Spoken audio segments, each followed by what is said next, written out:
Jonathan Pye in not-so-sunny Salford Quays.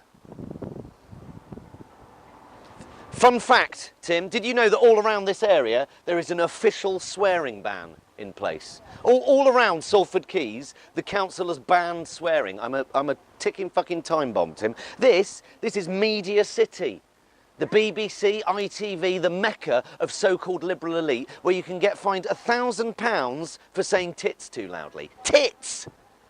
That's why Fiona Bruce is always whisked off in a car the minute she's done. That potty mouth tart, she wouldn't get 50 yards out the fucking building without costing the beeb thousands. What? Well, I just looked on the Salford Council website because that's the sort of boring shit I do, and it's called a public space protection order, and they list ways in which it's violated. Right. So 1, jumping off bridges. Okay. 2, throwing stuff at other people, otherwise known as assault.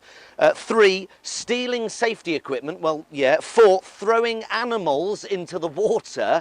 5, swearing, and finally 6, urinating or defecating on the street. So just to clarify, saying the word bollocks is more antisocial than taking a fucking shit in the middle of the street, and swearing in public is apparently on par with drowning animals. Why are people so afraid of language? You know, I'm not talking about just, you know, hurling abuse at people. You know, that's not right. You're not people, Tim. You don't count. What baffles me is this fashion for stifling language and opinion comes from the left. Liberals. Students saying you can't do this, you can't do that. Students are meant to be like Rick from The Young Ones, not Mary fucking Whitehouse. All this youthful energy, concentrating on stopping debates rather than winning them. No wonder being right-wing is the new rock and roll on uni campuses. That's how you rebel these days. You vote Tory. It's fucking mental. Being a student used to be pound a pint down the union. Now, the NUS has raised alcohol prices to curb binge drinking. You've got students calling for statues of dead men to be torn to the ground because they were colonialists. I'm not being funny, but who wasn't? It's not an honour to have a statue in your image or a building in your name 100 years after your death. You're dead. It's no longer an honour, it's a reminder. They're reminders of how we got to where we are. Our history is being erased by students. Some of them history students. It's revisionist, it's fucking Orwellian. All for fear of causing offence. Literature.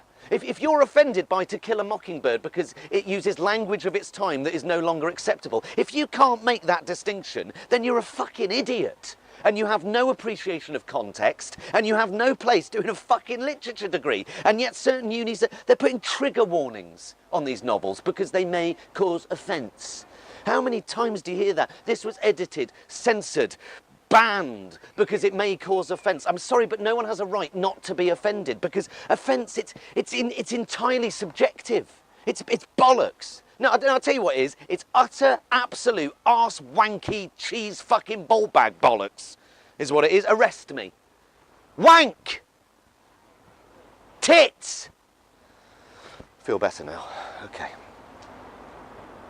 I'm here in Media City on Salford Quays, and today we're looking